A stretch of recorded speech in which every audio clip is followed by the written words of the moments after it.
رضا عبد العال مشي باخطاء من عندنا مش من عشان النادي الاهلي استغل هذا الموضوع، لكن الخطا ابني يبقى عندي ويمشي، وفي حالات كتيره جدا. ده اولادك كلهم مشوا.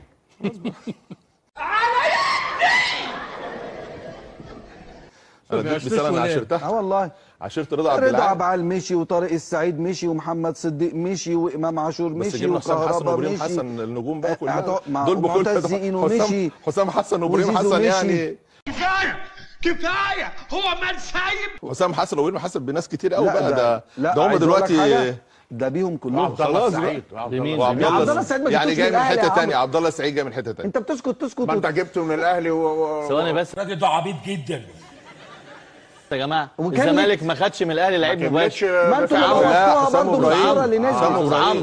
يا نهار ازرق، عبيط واقرع وزيمباوي كمان. ومعروفه الاهلي قال له حسام هتكمل لوحدك، قال له كمل انا وابراهيم. لا لا لا لا، السلام عليكم عقده وعليكم انتهى. السلام. لا لا لا ايوه عقده انتهى والاهلي ما عقده جددوش. انتهى احنا نروح الاسم بقى.